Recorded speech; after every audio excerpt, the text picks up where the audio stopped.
Sex की दवाइयों में सबसे ज़्यादा इस्तेमाल होने वाली दवा वायग्रा, टैडलाफिल इस तरह की दवाइयाँ हैं और ये चूँकि ओवर द काउंटर अवेलेबल हैं तो तकरीबन हर इंसान की दस्तरस और उसकी पहुँच में मौजूद हैं। कोई भी आदमी इनको ख़रीद सकता है, खा सकता है, इसके ऊपर कोई पाबंदी नहीं है। तो आइए आज इस वीडियो में मैं आपको इन्हीं दवाइयों का एक ओवरव्यू देता हूँ और आपको बताने की कोशिश करता हूँ कि इन दवाइयों की हकीकत क्या है, कैसे ये इस्तेमाल की जा सकती हैं, क्या इनके फ़ायदे हैं और क्या इनके नुकसान हैं और कौन लोग इन्हें ना लें और इसका एक नेचुरल सब्स्टिट्यूट क्या हो सकता है। आज की ये वीडियो ये होगी और मैं कोशिश करूंगा कि इस शॉर्ट वीडियो में आपको इस टॉपिक पे सारी इन्फॉर्मेशन दे दूं। वायग्रा क्या है, टैडलाफिल क्या है, ये दवाइयाँ कैसे काम करती हैं, क्या इनका तरीका है, जिससे आपको आसानी हो, सही समझ सकें और सही फैसला ले सकें और अपनी सेहत के साथ एक सही डिसीजन ले सकें। आइए शुरू करते हैं। Basically tadalafil, sildenafil, Viagra, Cialis, Megalis, ये जितने भी नाम हैं ये सारे नाम हैं एक कॉमन दवा के जिसका नाम है PDE5 इनहिबिटर्स। PDE5 inhibitors. मैं इस वीडियो में बार बार इस नाम को लूँगा, वायग्रा के साथ, टैडलाफिल के साथ, मेगालिस के साथ बार बार हम इसका नाम लेंगे जिससे आपके लिए आसानी हो कि बेसिकली क्या है। यूँ समझ के चलिए कि PDE5 इनहिबिटर एक क्लास है दवाइयों की, उस क्लास के अंदर ये सारी दवाइयाँ आती हैं जिसके अंदर सिल्डेनाफिल सिट्रेट है, टैडलाफिल है, एवेनाफिल है, इस तरह की सारी दवाइयाँ। इनके लास्ट में फिल लगता है, FIL, फिल, टैडलाफिल, सिल्डेनाफिल। जिस दवा के आखिर में FIL लगता है वो इस क्लास के अंदर आती हैं जिसे हम PDE5 इनहिबिटर्स बोलते हैं। आगे चलने से पहले थोड़ा सा समझ लेते हैं PDE5 इनहिबिटर्स होता क्या है। हमारे शरीर के अंदर एक एंजाइम पाया जाता है जिसका नाम है PDE5, फॉस्फोडाइएस्टेरेज 5। PDE5 एक नाम का एंजाइम है। ये एंजाइम आपके इरेक्शन के खिलाफ काम करता है, यानी कि आपकी बॉडी में जब भी आप सेक्स के लिए तैयार होते हैं नाइट्रिक ऑक्साइड नाम का एक केमिकल बनता है। ये नाइट्रिक ऑक्साइड नाम का केमिकल एक दूसरे केमिकल को आपकी खून की नलियों के अंदर बनाता है जिसे हम बोलते हैं साइक्लिक GMP। ये साइक्लिक GMP ही आपके लिंग में इरेक्शन लेके आता है। ये वाला केमिकल साइक्लिक GMP ही आपके लिंग में इरेक्शन लेके आता है और इसको मजबूत तनाव देता है। ये वाला एंजाइम जो आपकी बॉडी में मैंने बताया PDE5, ये एंजाइम इस साइक्लिक GMP को तोड़ देता है। जब ये इसको तोड़ता है तो यकीनन जब ये तोड़ता है तो ये तो इरेक्शन लाने वाली केमिकल है बॉडी के अंदर, इसको इसने तोड़ दिया तो ये गिर जाएगा नीचे, गिरेगा तो इरेक्शन भी खराब होगा। ये जो दवाइयां मैंने आपको बताई PDE5 इनहिबिटर्स, वो इस एंजाइम को जो इसको तोड़ रहा है इनको रोक देता है। जैसे मान लीजिए कोई आदमी किसी को मारने जा रहा है और आपने उसको रोक दिया कि नहीं भाई इसको मत मारो, तुम इसको बिल्कुल परेशान मत करो, उसको उसका काम करने दो। इसी तरह से ये दवाइयां इस एंजाइम को रोक देती हैं जिससे आपके लिंग में तनाव आ जाता है। तो इसलिए इनका नाम पड़ा PDE5 इनहिबिटर्स, यानी कि ये इनहिबिट कर देती हैं, रोक देती हैं इस PDE5 को। तो ये क्लास है और मैंने इसके अंदर बताया आपको कि 4 दवाइयां दुनिया भर में इस्तेमाल होती हैं इस क्लास के अंदर। सबसे पहले जो दवा लॉन्च की गई थी 90s के शुरुआत में वो सिल्डेनाफिल थी जिसको वायग्रा के नाम से जाना गया था। बहुत मशहूर हुआ इंटरनेट पर, इधर उधर वायग्रा वायग्रा वायग्रा। तो ये सिल्डेनाफिल सिट्रेट था जो तकरीबन 25 mg से लेकर 100 mg तक इस्तेमाल किया जाता था और किया जाता है। फिर इसके बाद एक दूसरी दवा जो इस सिल्डेनाफिल से थोड़ी और बेटर थी, काम करने में भी जल्दी भी काम शुरू करती थी और देर तक काम को करती थी, तो उस दवा का नाम था टैडलाफिल। टैडलाफिल को 2.5 mg से लेकर 20 mg तक इस्तेमाल किया जाता है। इसी तरह एक दूसरी दवा जो हमारे इंडिया में बहुत कॉमन नहीं है, बाहर कंट्रीज में यूज की जाती है, एवेनाफिल, वर्डेनाफिल टाइप की कुछ 2 और दवाइयां हैं। जैसे इनके नाम जो हैं लेविट्रा नाम से भी मार्केट में अवेलेबल होती हैं, स्लेंड्रा नाम के से भी ये मार्केट में अवेलेबल हैं। लेकिन हमारे इंडिया में ये 2 दवाइयां अनकॉमन हैं, बहुत रेयर यूज़ की जाती हैं। हमारे यहाँ सबसे ज़्यादा जो इस्तेमाल होता है वो सिल्डेनाफिल सिट्रेट है और टैडलाफिल है। तो आइए आज मैं गहराई से जो बात करूंगा वो इन 2 दवाइयों को सामने रख के करूंगा क्योंकि यही इंडिया में सबसे ज़्यादा यूज़ की जाती हैं। सिर्फ जैसे मैंने बताया PDE5 इनहिबिटर्स हैं, इन दवाइयों के फायदे क्या हैं इसको समझिए। बेसिकली जैसे मैंने आपको बताया कि ये दवाइयां क्या करती हैं कि जब उस PDE5 एंजाइम को ये रोक देती हैं तो क्या होता है कि ये दवाइयां आपकी खून की नलियों को खोलने में फायदा करती हैं, खून की नलियों को खोलने में फायदा करती हैं, उनको चौड़ा कर देती हैं। जब चौड़ा कर देती हैं तो आपके लिंग के अंदर ज्यादा ब्लड जाने लगता है। जब ज्यादा ब्लड जाने लगता है तो जितना ब्लड पेनिस के अंदर जाएगा आपके लिंग का तनाव उतना ही ताकतवर और मजबूत और लॉन्गर होगा। इसको समझना चाहिए। एक बात और आपको मजे की बताता हूं, आपको जान के अच्छा लगेगा कि ये दवाइयां लिंग में तनाव के लिए नहीं बनाई गई थी। साइंटिस्ट काम कर रहे थे इन दवाइयों पर एंजाइना के ऊपर, हार्ट पेन के ऊपर और ब्लड प्रेशर के ऊपर, हाई ब्लड प्रेशर के ऊपर। तो इस स्टडी के दौरान जब उन्होंने अपने मरीजों को, जो हार्ट पेन के मरीज थे, हाई बीपी के पेशेंट थे, उनको जब ये दवाइयां दी तो ये पाया कि उनके लिंग का तनाव ऑटोमेटिकली स्ट्रांग हो गया। तो उन लोगों ने सोचा यार हम ट्रीट तो इसको इस तरह कर रहे हैं, ये क्या हो रहा है पेशेंट के साथ, कि पेशेंट कहता मेरे लिंग का तनाव बड़ा स्ट्रांग हो गया दवा खा के। तो जब उसको और डिटेल स्टडी किया तो पता लगा कि इनका ये भी फायदा है। तो यूं समझ के चलिए कि एक्सीडेंटली ये डिस्कवर हुई थी, ये दवाइयां बनाई नहीं गई थी, बनाई किसी और काम के लिए गई थी, पर पता इनका ऐसे लगा। तो इसको समझना है हमने। ये एक छोटी सी बात मेरे दिमाग में ड्यूरिंग वीडियो आ गई तो मैंने आपको बता दिया। तो हम बात कर रहे थे वायग्रा की और टैडलाफिल की। तो टैडलाफिल और वायग्रा, इन दवाइयों की खूबी यह है कि ये लिंग में खून की सप्लाई को बढ़ा देती हैं, जिससे आपके लिंग का तनाव कुछ ही मिनटों के बाद, या कुछ मिनटों से मुराद 40 मिनट, 50 मिनट, 60 मिनट के बाद लिंग का तनाव स्ट्रांग होना शुरू हो जाता है और आपको एक अच्छा इरेक्शन मिलता है। लेकिन अब यहीं एक बात और समझनी है कि आपका इरेक्शन अच्छा तो हो गया, पर क्या ये परमानेंट सॉल्यूशन है? नहीं। इरेक्टाइल डिस्फंक्शन का जब तक सही सही कॉज ना जान लिया जाए और उसका सही सही ट्रीटमेंट ना किया जाए, परमानेंट सॉल्यूशन नहीं मिलेगा।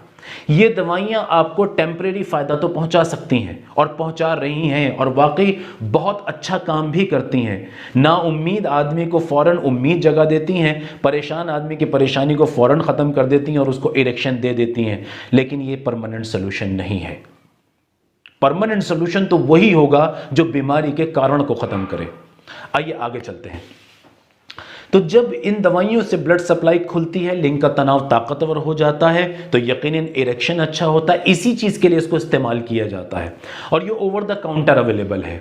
यही इसकी सबसे बड़ी प्रॉब्लम है कि ये हर किसी की अप्रोच में है। यानी कि हर आदमी, वो बच्चा कि जिसकी उम्र अभी कम है, जिसको कुछ भी नहीं मालूम अपने जिस्म के बारे में, वो भी इसको खरीद के खा लेता है, और कोई दूसरा बीमार आदमी जो किसी भी उम्र का आदमी है वो भी इसको खरीद के खा लेता है। यहीं से इन दवाइयों के खतरनाक साइड इफेक्ट शुरू होते हैं। मैं इन दवाइयों के साइड इफेक्ट्स को दो कैटेगरी में तोड़ता हूं। साइड इफेक्ट्स क्यों बता रहा हूं? मैंने फायदा पहले बताया, इंस्टेंट काम करती हैं, बहुत फायदा पहुंचाती हैं और बहुत कारगर दवाइयां हैं, बहुत हेल्प करती हैं डॉक्टर्स की अपने मरीजों के लिए कि उनको इरेक्टाइल डिस्फंक्शन में मैक्सिमम फायदा पहुंचाया जा सके। लेकिन अब मैं इनके नुकसान की तरफ क्यों आ रहा हूं? क्योंकि इनका यूज जिस तरह से किया जा रहा है वो खतरनाक है। मैं पहले वो बताता हूं जो कॉमन साइड इफेक्ट इन दवाइयों से आते हैं, जो एक वक्त तक रहते हैं और उसके बाद खत्म हो जाते हैं, वो बहुत ज्यादा सीरियस नहीं होते। इनमें नंबर 1 है हेडेक, सर का दर्द होना, सर का भारीपन होना, सर में बेचैनी होना। दूसरा है बॉडी पेन होना, आपकी टांगों में, पिंडलियों में, हाथों में, कमर में दर्द हो सकता है इनको लेने के बाद।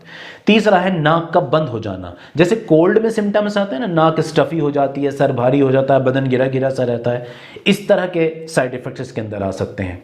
और चौथा इसका साइड इफेक्ट होता है देखने में प्रॉब्लम होना। ये एक इसका साइड इफेक्ट ऐसा है कि अगर ये कुछ देर तक ठीक ना हो तो फौरन इसके लिए आपको अपने डॉक्टर से कंसल्ट करना चाहिए। अब मैं बताने चाहूंगा आपको कि इसके कुछ डेंजरस साइड इफेक्ट्स भी हो सकते हैं इन दवाइयों का। आइए मैं इससे पहले एक चीज आपको और क्लियर कर देता हूं कि इन दवाइयों के ये खतरनाक साइड इफेक्ट क्यों आते हैं। वजह उसके पीछे दो है। एक तो ये कि इस दवा की टेंडेंसी ही ये मेजर साइड इफेक्ट लाने की है, दूसरा इसका यूज करने का गलत तरीका। न सही डोज लोगों को मालूम होती है। देखिए, एक आम आदमी को कैसे पता लगे कि मेरी बीमारी क्या है और मेरे शरीर की असल जरूरत क्या है? ये तो एक क्वालिफाइड डॉक्टर ही समझ सकता है ना कि आपके शरीर की असल जरूरत क्या है।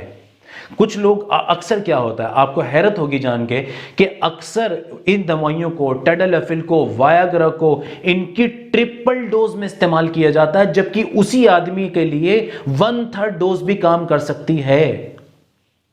लेकिन चूंकि पेशेंट को मालूम ही नहीं होता, जहां मेडिकल स्टोर से आप खरीद रहे हैं, जिस फार्मासिस्ट से, उसको मालूम ही नहीं है कि इन दवाइयों की डोज सही क्या हो सकती है, बीमारी क्या है, वजह क्या है, कैसे ट्रीट करना है, इसका इल्म ही नहीं होता, इसकी उसको इंफॉर्मेशन और नॉलेज ही नहीं होती, तो वो आपको कैसे बताएगा। आप जाएंगे, भाई मुझे सेक्स की गोली दे दीजिए, मुझे यार अब किसी अपने वाइफ के पास जाना, इरेक्शन नहीं आ रहा है, आप मुझे कोई गोली दे दीजिए, वो फौरन आपको उठा के मैनफोर्स दे देते हैं 50 मिलीग्राम में, टैडलाफिल उठा के आपको सियालिस मेगालिस 20 mg उठा के देते हैं। तो शुरुआत ही हायर डोज से हुई, जिसका नतीजा आगे जो मैं बताने जा रहा हूं वो कि कुछ मेजर साइड इफेक्ट आने लगते हैं और वो खतरनाक होते हैं। वो है, उसमें नंबर 1 जो खतरनाक साइड इफेक्ट है वो प्रीएपिज्म, यानी कि आपके लिंग के अंदर तनाव रुका रह जाता है, डिस्चार्ज होने के बाद भी आपका लिंग नीचे नहीं बैठता। और अगर ये तनाव, ये लिंग का इरेक्शन 4 घंटे के अंदर अंदर खत्म ना हो तो ये आपके लिंग को परमानेंट डैमेज कर सकता है, यानी कि हमेशा के लिए आप नामर्द हो सकते हैं। तो अगर किसी आदमी के साथ ऐसा कभी हो जाए कि ये दवा लेने के बाद 4 घंटे उसका इरेक्शन खत्म ही नहीं हो रहा है, तो वो इंतजार ना करे 4 घंटे का। अगर 1 घंटा, सवा घंटा, 1.5 घंटे तक भी खत्म नहीं हो रहा तो फौरन इमीडिएटली अपने डॉक्टर से कांटेक्ट करे या अपने किसी भी लोकल हॉस्पिटल क्वालिफाइड डॉक्टर से कांटेक्ट करे इमीडिएटली। ये इसका एक, हालांकि ये रेयर है, कॉमन नहीं है, आमतौर से नहीं होता, पर हो सकता है। दूसरा इसका साइड इफेक्ट होता है जो इंपॉर्टेंट है, साइकोलॉजिकल डिपेंडेंस, यानी कि आहिस्ता आहिस्ता जब आप इन दवाइयों का इस्तेमाल करते हैं तो आपका दिमाग ये सोचने लगता है कि मैं गोली लूंगा तो सेक्स होगा, मैं गोली लूंगा तो सेक्स चलेगा, मैं गोली लूंगा, मैं टैडलाफिल लूंगा, मैं वायाग्रा लूंगा, मैं मेगालिस लूंगा, मैं सियालिस लूंगा तो मेरा शरीर काम करेगा, मेरा लिंग काम करेगा, नहीं तो नहीं करेगा। और ये डिपेंडेंस जब आनी शुरू हो जाती है, एक लिमिट पे आके ये दवाइयां अपना काम छोड़ देती हैं। अभी आपको जो 10 mg भी काम कर रहा था, अब आप उसे 20 कर देंगे, 20 भी फेल हो जाएगा। अब 20 से ऊपर की यूज करेंगे तो खतरनाक साइड इफेक्ट होकर आपको खतरनाक और डेंजरस प्रॉब्लम्स का सामना करना पड़ सकता है, जो आने वाले आपके फ्यूचर के लिए हमेशा के लिए नुकसानदेह हो सकता है। तीसरा इसका खतरनाक साइड इफेक्ट है कुछ दवाइयों के साथ इंटरेक्शन, कुछ दवाइयों के साथ इंटरेक्शन, खासकर नाइट्रेट्स के साथ। नाइट्रेट्स वो दवाइयां होती हैं जो अक्सर हार्ट पेशेंट को दी जाती हैं, जिन्हें दिल के दौरे पड़ते हैं, पुराने एंजाइना, हार्ट के पेन हुआ करते हैं, उनको ये दवाइयां अक्सर दी जाती हैं। अगर ऐसे आदमी को जो नाइट्रेट्स ले रहा हो, जो पेशेंट को खुद नहीं मालूम होता, अगर वो नाइट्रेट्स ले रहा है और ऐसे आदमी को टैडलाफिल, वायाग्रा, सुहाग्रा, मैनफोर्स इस तरह की दवाइयां दे दी जाएं तो इन दोनों के बीच खतरनाक इंटरेक्शन होता है और आपका ब्लड प्रेशर 0 लेवल तक आ सकता है, जो आज जानलेवा साबित होगा, जानलेवा साबित हो सकता है। ये उसके कुछ खतरनाक साइड इफेक्ट हैं। दवाइयां इफेक्टिव हैं, कारगर हैं, लेकिन कब? कि जब इनको देने वाला क्वालिफाइड डॉक्टर हो, वो जानता है आपके शरीर की जरूरत क्या है और इन दवाइयों का इस्तेमाल कितने दिन के लिए और कब तक और किस डोज में करना है। आप मेरी बात समझ रहे हैं कि कितनी डोज में, कितने दिनों तक और किस कंडीशन में, किस टाइम में, दिन के किस हिस्से में इसका इस्तेमाल करना है, कैसे देना है, फूड के साथ देना है, बिना फूड के साथ देना है, कॉफ़ी के साथ देना है, बिना कॉफ़ी के साथ देना है। अगर पेशेंट को साइड इफ़ेक्ट आए तो कोई इसके साथ हम इंपॉर्टेंट ऐसी दवा ऐड कर दें कि जिससे वो साइड इफ़ेक्ट कम हो जाए, ये डॉक्टर डिसाइड करेगा। तो मैं एक बात कहा करता हूं, उसे आप भी सुनिए, दुनिया का सबसे खतरनाक जहर अगर कोई भी है, उसको अगर एक राइट अमाउंट में, राइट जगह यूज किया जाए तो वो पावरफुल दवा बन सकता है। इसी तरह दुनिया की कोई भी पावरफुल दवा है, अगर उसे गलत जगह पर, गलत डोज में इस्तेमाल किया जाए तो वो खतरनाक जहर बन सकती है। तो इसे समझिए। ऐसा नहीं कि आप ओवर द काउंटर कहीं भी जाके कुछ भी खरीद लेते हैं बिना किसी डॉक्टर से कंसल्ट किए, क्वालिफाइड सेक्सोलॉजिस्ट से कंसल्ट किए, और आपको लगता है कि यार सारी दुनिया लेती है, किसी को कुछ नहीं होता। ऐसा नहीं है। सारी दुनिया का आपको नहीं पता कि किसको क्या हुआ, आप अपने साथ नहीं खेल सकते। ये मेरी आपसे हम्बल रिक्वेस्ट है कि सेक्स के नाम पर या सेक्स करने के नाम पर हमेशा हमेशा के लिए अपनी ज़िंदगी को आफत में ना डालें। अब मैं आपको बताना चाहूँगा कि किन लोगों को ये दवाइयाँ बिल्कुल नहीं लेनी चाहिए, किन लोगों को।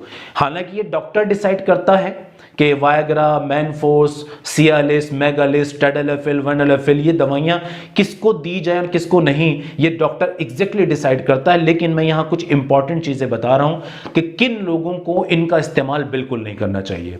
इसमें टॉप लिस्टेड वो लोग हैं जिनको ये मालूम हो कि इस तरह की दवाइयों से उनको एलर्जी होती है।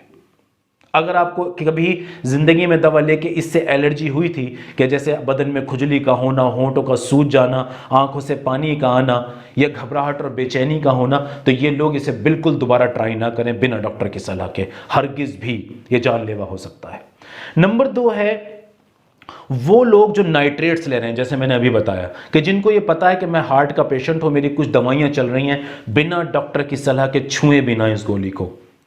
तीसरी चीज होती है वो लोग के जिनको पुरानी क्रोनिक और सीवियर हार्ट की या लीवर की प्रॉब्लम है। लीवर की कुछ बीमारियां होती हैं, हार्ट की कुछ क्रोनिक और ख़तरनाक बीमारियां होती हैं, जिनको मालूम है कि मैं इस तरह की बीमारी से गुजर रहा हूं, वो अपनी मर्जी से इन दवा को कभी भी यूज़ ना करें। चौथे वो लोग हैं कि जिनका ब्लड प्रेशर अक्सर लो रहता है, बहुत ज़्यादा लो रहता है, या अनकंट्रोल्ड हाइपरटेंशन यानी कि बहुत ज़्यादा बीपी का हाई रहना, ऐसे मरीज भी इसे हरगिज़ ना लें, ऐसे मरीज भी इसको हरगिज ना लें। और चौथी कैटेगरी वो है लोगों की कि जिनके लिंग में किसी किस्म का टेढ़ापन हो, खासकर पायरेनी डिसीज की वजह से। जिन लोगों के लिंग में बिल्कुल टेढ़ापन है, ऊपर की तरफ, नीचे की तरफ, इधर या उधर, तो वो लोग इस दवा का हरगिज भी इस्तेमाल ना करें जब तक कि क्वालिफाइड सेक्सोलॉजिस्ट ना बताए। अब चलते चलते मैं 2-4 आपको एक बूटियां बताता हूं कि जो नेचुरल वायग्रा की तरह काम करती हैं, नेचुरल वायग्रा की तरह। जी हां, वो भी PDE5 इनहिबिटर्स की तरह ही काम करती हैं। ये एक अच्छी बात है और उन पे स्टडीज भी हैं, तो उनका हम ये भी कह सकते हैं कि उनको यूज किया जा सकता है। कुछ दवाइयां, कुछ बूटियां आपको इंडिया में मिल जाएंगी, कुछ नहीं मिलती हैं, मैं नाम उनके बता रहा हूं, लेकिन इनको भी आपने ट्राई खुद नहीं करना है। मैं मशवरा नहीं दूंगा कि आप इन्हें खुद ट्राई करने लग जाएं, क्योंकि आपका जिस्म बहुत कीमती है, आपकी सेहत बहुत कीमती है। इसके साथ खिलवाड़ सेक्स के नाम पर मैं नहीं समझता कि किसी भी तरह अक्लमंदी की बात होगी। ये एक बिल्कुल ऐसा ही है कि जैसे थोड़ी देर के मज़े के लिए आप हमेशा के लिए अपनी ज़िंदगी को आफत में और मुसीबत में डाल दें और फिर किसी भी काबिल ना रहें। लेकिन ये बूटियां हैं जो इस्तेमाल की जाती हैं। इसमें 4 मेरे इस वक्त जहन में आ रही हैं कि जिनके पीछे कुछ स्टडीज़ भी हैं। एक है हॉर्नी गॉटवीड, एक प्लांट है, इस प्लांट का इस्तेमाल किया जाता है, इसके कुछ सप्लीमेंट्स भी मार्केट में मिलते हैं। तो इसको भी पाया गया है कि ये इसी साइक्लिक GMP को इम्प्रूव करता है, PDE5 इनहिबिटर की तरह काम करता है। दूसरा है ब्लैक जिंजर, जो हमारे यहाँ अवेलेबल नहीं होता आमतौर से, इसके कुछ स्पेशल सप्लीमेंट्स होते हैं, वो ऑनलाइन अवेलेबल होते हैं लेकिन इजीली नहीं मिल पाते, इसके लिए भी कुछ स्टडीज़ हैं।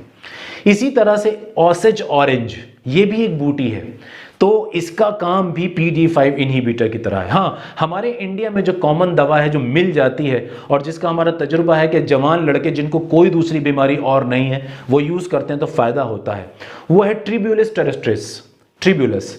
इसका इस्तेमाल करना फ़ायदेमंद साबित होता है और कुछ स्टडीज़ कहती हैं कि नाइट्रिक ऑक्साइड के प्रोडक्शन को ये बढ़ाती हैं और PDE5 इनहिबिटर की तरह भी काम करती हैं।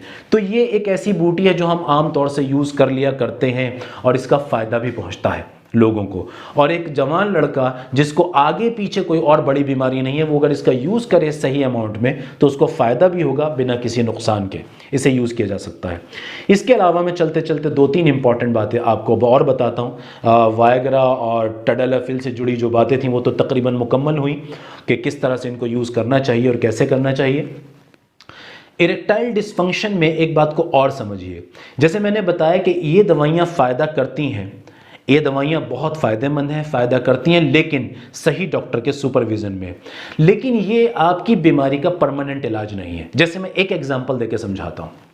मान लीजिए आपका इरेक्टाइल डिस्फंक्शन डिप्रेशन या एंजाइटी की वजह से है, तो अब आप मुझे बताइए जब तक डिप्रेशन और एंजाइटी को नहीं हटाया जाएगा ये दवाइयाँ कब तक काम करेंगी? बीमारी तो ख़त्म नहीं होगी, एक लिमिट पर जाकर इनके पास डिपेंडेंस और इनकी एफिकेसी कम होने लगेगी, बीमारी वहीं पड़ी रहेगी। तो हमें इसको समझना है कि हमें अपनी बीमारी के कॉज को ट्रीट करना है, कारण को ट्रीट करना है, उस बीमारी की वजह को ट्रीट करना है, ना कि उसके लक्षण को ट्रीट करना है। आप समझ रहे हैं, ना कि उसके लक्षण को ट्रीट करना है। तो ये याद रखिए कि इरेक्टाइल डिस्फंक्शन का एक प्रॉपर ट्रीटमेंट होता है, उसके अंदर कई किस्म की दवाइयां एक साथ इस्तेमाल की जाती हैं, उसके साथ टैडलाफिल, वायाग्रा, सिल्डेनाफिल भी यूज़ की जा सकती हैं मिनिमम अमाउंट में, मिनिमम डोज में, जो आपके लिए बिल्कुल बेहतरीन साबित हो। एक बात और बताता हूं कि कभी कभी इन दवाइयों का इस्तेमाल सेक्सोलॉजिस्ट एक व्हीकल की तरह भी करते हैं। व्हीकल का एक एग्जांपल देता हूं। फॉर एग्जांपल, ये मेरे हाथ में मेरा मोबाइल है। मान लीजिए मुझे इस जगह से इस जगह कुछ लोगों को शिफ्ट करना है, या मान लीजिए एक पुल बना हुआ है और उस पुल के एक कॉर्नर से दूसरे कॉर्नर पे कुछ लोगों को शिफ्ट करना है।